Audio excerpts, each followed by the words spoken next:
Hello, everyone. Welcome back to Toilets Titles. My name is Justin Stevens. I'm back with you for another episode. This time, it is a very special off-season breakdown bonus episode. The New England Patriots, and we have the one and only Mark Schofield with us today as our special guest, our expert panel guest to talk about all things New England Patriots. Before we get to that, I want to introduce my co-host for tonight, George. George, what's happening, my man? Not much. It's a wonderful evening to be talking about some New England Patriots. We got big things popping, little things stopping. By little things, I mean everything else because we got a fantastic guest this evening. Absolutely, we do. So we need to shut up and let him talk for a minute. Mark Schofield at Mark Schofield at SB Nation. Mark, I know that there's other places they can find you, other places that they can see your work, but is there anything that you've got going on right now down the pipeline that we need to look forward to? Because I want to get that done now, because I know if I forget it, I will forget it at the end too. Well, George, Justin, it's great to be here. And it's just SB Nation now. I'm keeping it nice and easy. I am all everything is an SB Nation. I'm full-time over there now. They're letting me – here's the crazy thing. They're letting me do other stuff. So in addition to NFL stuff, they're letting me do hockey, basketball. We've started an F1 hub that I'm in charge of. I interviewed Lando Norris. You could see his little hat up there last week. So I'm doing a ton of F1 stuff. But excited to be here, excited to talk Patriots. Please don't ask me to predict a record because it's not going to be pretty.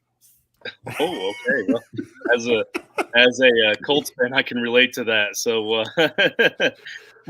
yeah. So, So okay. So we'll avoid the. No, I mean, we could do the record prediction. It's just you looking around the AFC. My goodness, it's loaded. The AFC is loaded top to bottom. The AFC East is loaded top to bottom. I mean, I think there's a reasonable case to be made that the Patriots are the worst team in the East. And it kind of just goes from there. And, we're doing this on schedule release night. AFC East plays the NFC East. And so they've got games against Dallas, Philly, New York Giants. That's 3 playoff teams right there. And then they get games against, Buffalo, Miami. There's, 4 more playoff games. That's 7 playoff games, from teams that were in the playoffs last year. And that's before you go out to the rest of their schedule. And so it's a tough schedule. I'm afraid it might be a tough year. Well, I feel like sharp. I was going to say sharp football analysis has the Patriots as the toughest schedule in the NFL, and I think that's largely because we do play the NFC East, and it's also because how loaded the AFC East is. Like it's a gauntlet. Yeah, it's an absolute gauntlet. I mean, look, you get Aaron Rodgers twice, you get Tua twice, you get Josh Allen twice. Like that's a really sort of tough way to begin things. And then look, you start the year off with the defending NFC champions coming to town. And, that's going to be tough too. You start sort of expanding out from there. I mean, you look at the rest of their schedule. You've got Indianapolis on there, which will be an interesting game because that's in Germany. You've got the Chargers on the schedule. You've got the Chiefs on the schedule. I mean, it's not like you get a lot of help outside the two, the divisional games as well as the games in the NFC East. And so it's a tough schedule. Another thing that concerns me, it's year 3 for Mac Jones, but it's the 3rd offensive coordinator he's had in the NFL because he had Josh McDaniels. He had whatever we saw last year with Matt Patricia and now Bill O'Brien. I mean, Justin, we've talked a lot over the years about continuity around a young quarterback. 3rd offensive coordinator in 3 years is never a good thing. It's rare where you see that actually work out. I mean, Justin, with your Colts, I mean, Shane Steichen had 2 years from Jalen Hurts, and you saw, what the continuity could do there. Year 3 for Mac Jones, 3 offensive coordinators. That doesn't give me the warm and fuzzies. I have to challenge the 3 offensive coordinators because if I'm not mistaken, and I could be wrong, I don't think the New England actually named an offensive coordinator last year, did they? No, it was this sort of nebulous non-offensive coordinator role that Matt Patricia filled. And so, I mean, George, technically you're correct. They didn't have an offensive coordinator.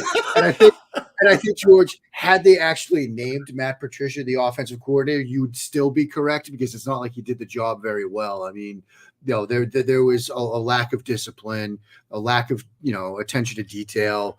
Darren Orlovsky, Kurt Warner, JT O'Sullivan, people a lot smarter than me, broke down at length the issues with their offense, the issues with their passing game, the issues with the lack of identity in the passing game. That's something that I wrote about a lot last year. And so, you expect the offense to look better, to look crisper, to be better in terms of execution. But will that be enough given everything we've talked about at the start? How deep, how talented, how, dangerous the offenses and the opponents that they're going to face next year are. I mean, yeah, they might be better on the offensive side of the ball. They might, score 20 points a game.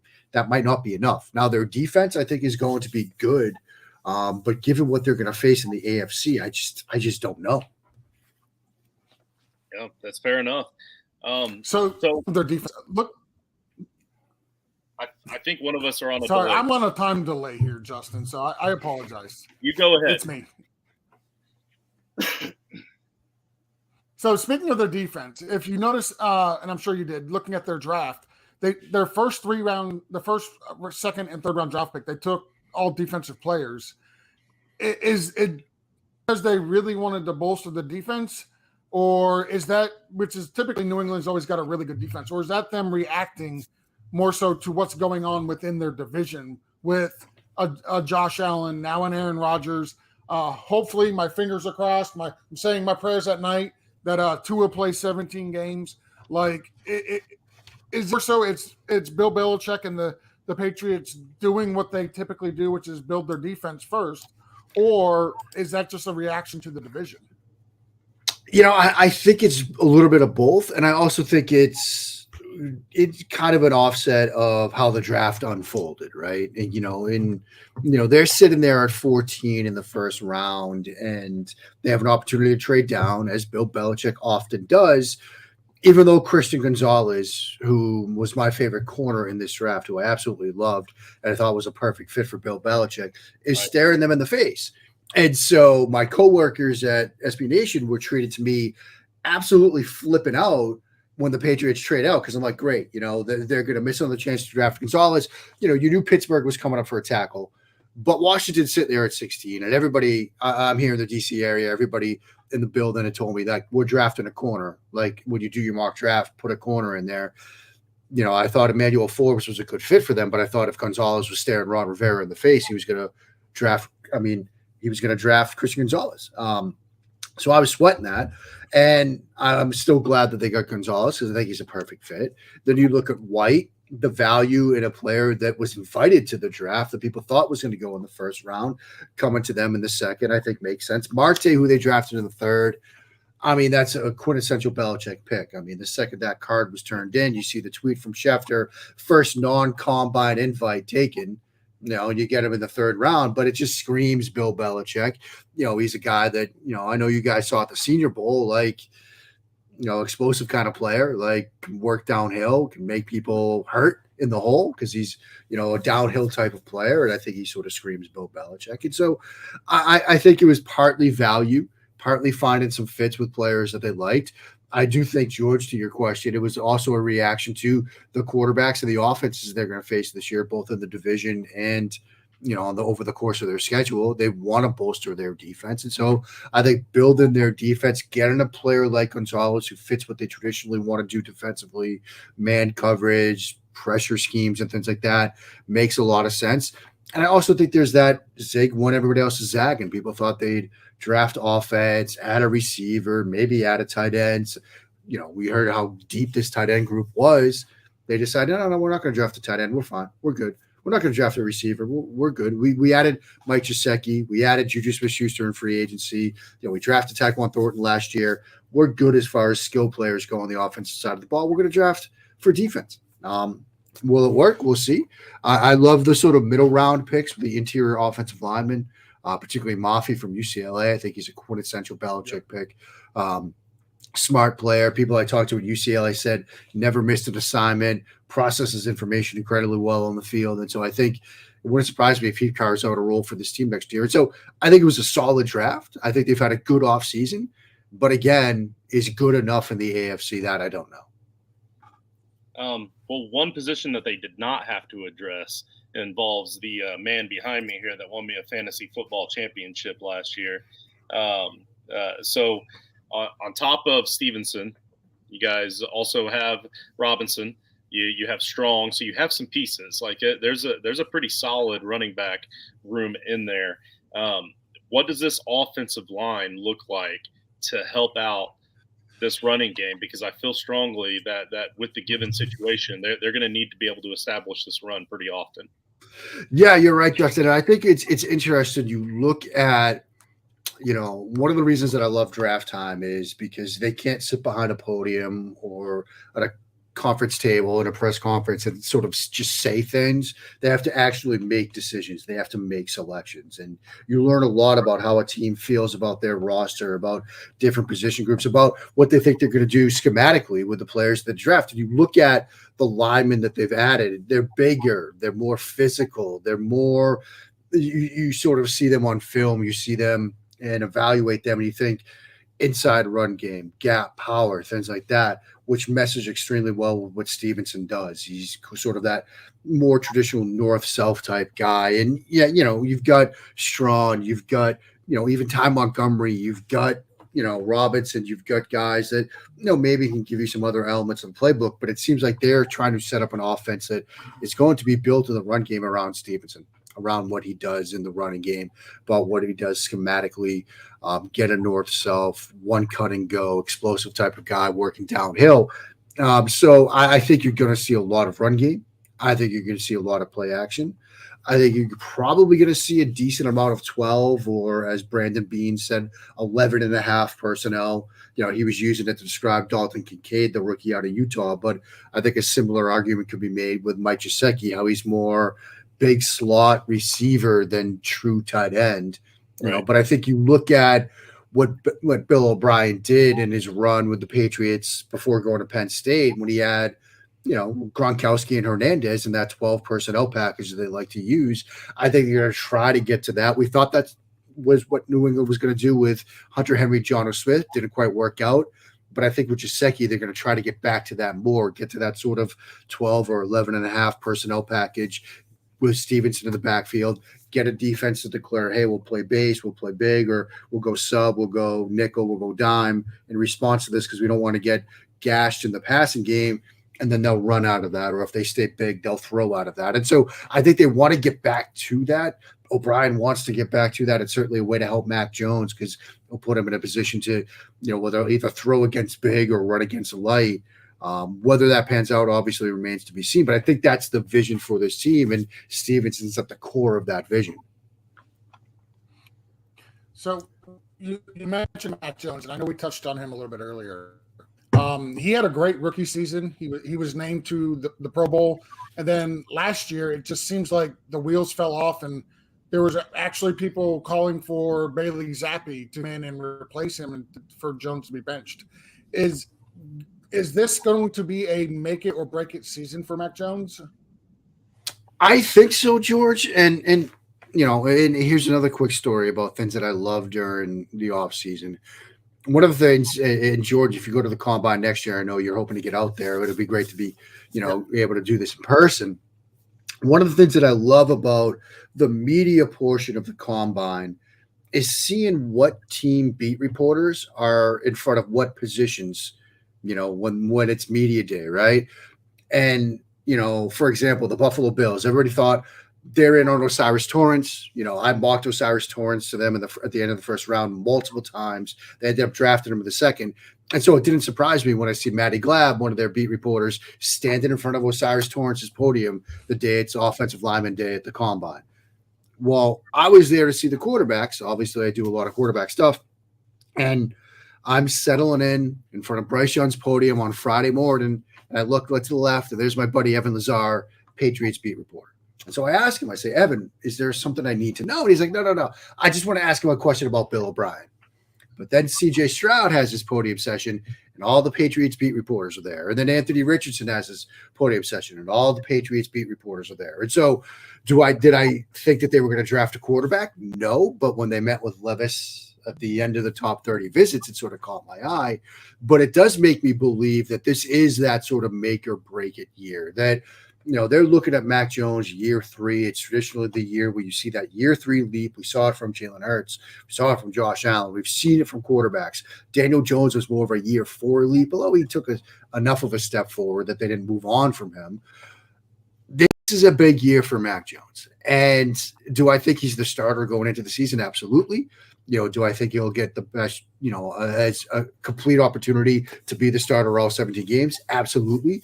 Do I think they will hesitate to pull him if he struggles over 3-4 games? No, I don't think they'd hesitate on that either. This is a critical year for him. Bill O'Brien was brought in to sort of fix everything, to get him back to what we saw in year 1 and build from there, because last year was a step back.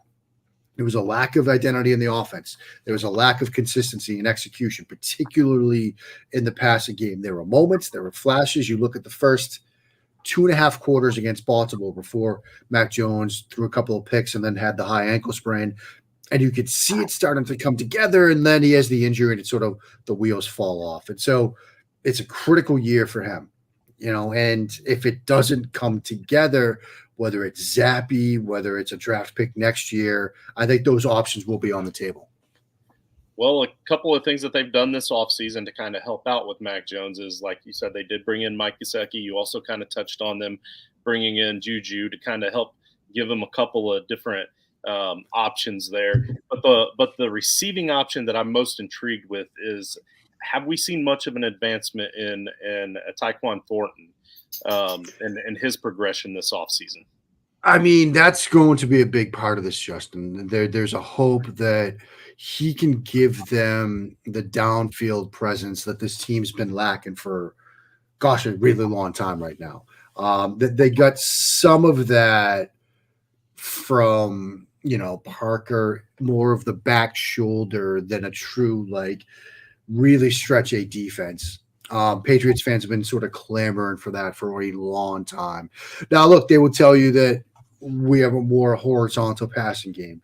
Bill O'Brien, and you look back at those 2009, 2010, 2011 teams, and Wes Welker was getting 90, 100, 128 targets.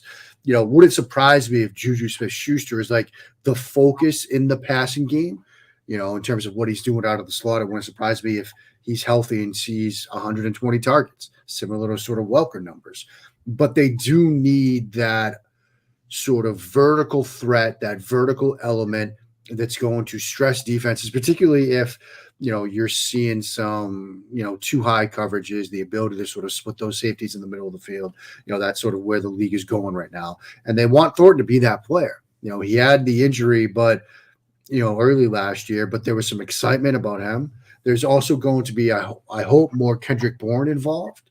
Mm-hmm. For whatever reason, he was sort of sidelined last year, and there was huge outcry of getting him involved more. It wouldn't surprise me to see some more packages from Marcus Jones. Obviously, he had the touchdown against the Buffalo Bills, extremely fast player. They've used him on special teams. They've used him all over the field, but it wouldn't surprise me to see them manufacture some touches for him as well. But I think they're looking at Thornton to okay, you're going to be not our wide receiver 1 or something like that, but you're going to be our deep threat, our vertical stretch guy. When we run our 3-level concepts, you're going to be the deep read, and they want to get him involved in the downfield passing game, which is something this offense has really lacked over the past couple of years with any consistency. So, of the players that you guys brought in, we mentioned JuJu, Mike Gesicki, but you guys, the Patriots have also lost some players during the offseason. I know they lost Jacoby Myers, Damian Harris. They traded JuJu Smith. Of the players that, and I'm sure there's some defensive players that are gone that I'm just missing right now. But of the players that left this offseason, which one do you think probably hurt the Patriots the most? It's probably Jacoby Myers, mostly because given that the whole story and emphasis this season is going to be, is this Mac Jones regression going to stick, or can they fix him? Jacoby Myers was kind of his security blanket. 3rd and 7, 3rd and 6, that's where his eyes went. That security blanket is catching passes from Jimmy Garoppolo this season. And again, it gets back to that idea of consistency around the young quarterback. When, okay, so maybe they might stabilize the coaching piece, but when his favorite target is now elsewhere, that's something that's going to hurt him. And look, Harris is a fantastic running back. Like you said, they lost some pieces on the defensive side of the ball as well. Devin McCourty's retirement, I think, is going to loom large. Now they're sort of looking at, who's going to be that sort of free safety, center fielder, leader of the secondary type of player. Is it going to be Adrian Phillips? Is it going to be Jalen Mills? Is it going to be Kyle Duggar? What's that secondary going to look like at that back line that Devin McCourty has handled for so many years now? I think that's a big loss for them. But in terms of this offense and in terms of the big story being Mac Jones and what this looks like here in year 3, losing Jacoby Myers is a big loss. If they don't ask Mike Gesicki to block, I think he'll absolutely love what Gesicki can bring to this team, because he is a big athletic guy. He is like having an extra slot wide receiver play the tight end position. But the problem is he can't block to save his life. And it gets to that idea of this being not truly a 12, but that more 11 and a half personnel package. Because, if he gets more than, say, 100 snaps as an inline tight end, I'd be stunned. I think, 80 to 90% of his snaps are going to be in the slot. They might ask him to, block safeties and things like that, but he's not going to be one-on-one against a defensive end. And this sort of dates back. I remember being in the film room his Senior Bowl, watching film after practice with a bunch of people, and Kyle Krabs was in the room with us, and we were watching Mike Gesicki, and he had a one-on-one rep in pass protection, and Kyle Krabs, who, is extremely well player evaluation. Basically, when we saw Gesicki get beat one-on-one by a defensive end, he was just like, look, that's on his offensive coordinator in the NFL. If you're asking him to do that more than 5 times a season, that's a you problem, not a Mike Gesicki problem. And so, I think that's what Bill O'Brien's facing. Like, you're not going to leave him on an island to block the Von Millers of the world one-on-one. You're just not going to do that. But you're going to put him in the slot and try to get him running a route against a linebacker, running a route against a strong safety. And I think that's how they're going to use him. And so I'm expecting him to see a fair number of not just snaps from the slot, but targets from the slot. And perhaps, I mentioned JuJu perhaps seeing 120 targets. Gesicki might see a similar number as well. Yep, very good. Right on. I mean, honestly, I feel like we've hit pretty much every position for the most part. I do want to kind of get into the fandom a little bit here. So, as you well know already, I am a Colts fan. I was willing to don the hat. I appreciate it. To show my alliance to a fellow football fan here, and anyway, trying to keep the peace, but I need to know, how did you become a Patriots fan? Yeah, I mean, for me, it's pretty easy. You can hear it in the accent. I mean, I haven't lived in the New England area since 2000. It's been 23 years since I've been in the Mid-Atlantic, and I still have the accent. I was born and raised outside of Boston and Waltham, Massachusetts. I was initially, when I was growing up, I wore number 16 because Joe Montana was the quarterback that I looked up to. And so I wore, 16 in Pop Warner. I wore 3 in high school, which was his number at Notre Dame. And when I played in college, I wore 9, 3 times 3. But, when you get older and you start feeling more of your, local roots, so to speak, I became a Patriots fan. And been basically a Patriots fan my entire life as a result. Been through the ups and the downs, the 2-14 seasons, the 18-1 seasons. There's been some heartbreak. There's been obviously 6 Super Bowls, so I can't complain too much. But yeah, it's sort of a lifelong thing. And now, look, my parents, they retired and they moved down actually here. So we get together for Patriots games and things like that and talk about the Patriots all the time. And it's still, a big part of, my upbringing and, my past and my present and my future as well. But the most enjoyable part of being a Patriots fan is seeing my son and my daughter go in completely different directions. They've become Ravens fans, pretty much just to spite me, I think. And they love nothing more than rubbing it into my face when the Patriots lose or the Ravens win or the Ravens beat the Patriots. So it's fun to see them go their way, but yeah, it was just born into it. I feel because my son is a Lions fan. So what I like to say is you do the best you can to try to raise them right, and then sometimes they just become Lions fans. Right. I mean, all I can say is at least they haven't become Jets fans. Like, that's the only thing that I could feel like I really screwed up. Like, they become Eagles fans, they become Ravens fans. Like, I get it. That's cool. Jets fans, I would have felt like I did something wrong. There you go. I'm not going to let us overlook the fact that only a New England Patriots fan can talk about the highs and the lows of being a Patriots fan and throw an 18-1 season in with the lows. Like no other fan base in the NFL can get away with that other than the New England Patriots fans. Yeah, I mean, look, that one still stings. I'm not going to lie. I mean, and it's interesting. We actually had this discussion at SB Nation the other day about, amongst all the NFL writers, if you could change one moment from your team's past, what would it be?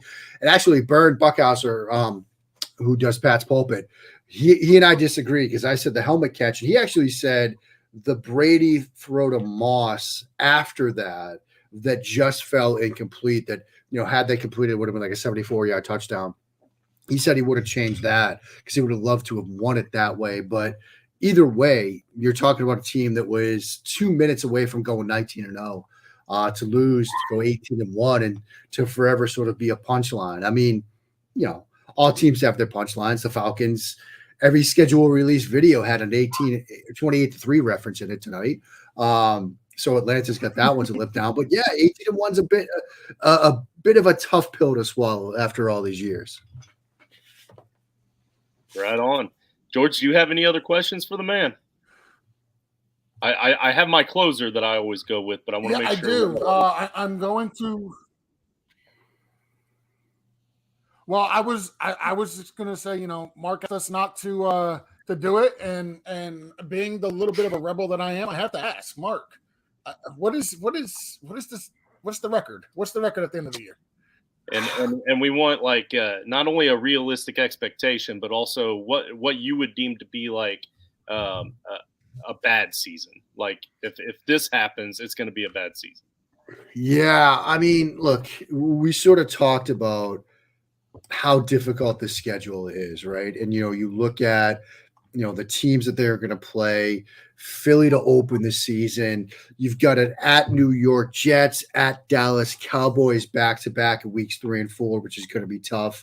You get the game in Germany, which is certainly going to be difficult. Chargers at home, Chiefs at home. They get a bit of a break there, but then they play Christmas Eve at Denver, which has always sort of been a house of horrors for them, and go then to Buffalo in week 17 before closing out at home against the Jets in week 18. They got a lot of tough stretches and a lot of tough games. I mean, looking at it right now, honestly, you look at it and there's maybe like 6 games where you're like, yeah, I think that's a game, that's a winnable game, and obviously every schedule there's like, a handful of games that like you could win. Like if everything somehow clicks, could they go 11-6? Yeah, but I think it's more likely they go 6-11. I think anything less than 7 wins would be sort of a disastrous season. I think it's probably like an 8-9 win team, but it's a tough schedule and it's a tough conference. They could win 9 games and it would be a very impressive season, but they'd probably still finish 3 or 4 games out of the playoffs, because that's how deep the AFC is. And so, I think it's fair to be, sort of grounded and sort of look at this and sort of have some reasonable expectations and sort of understand that like the AFC is deep.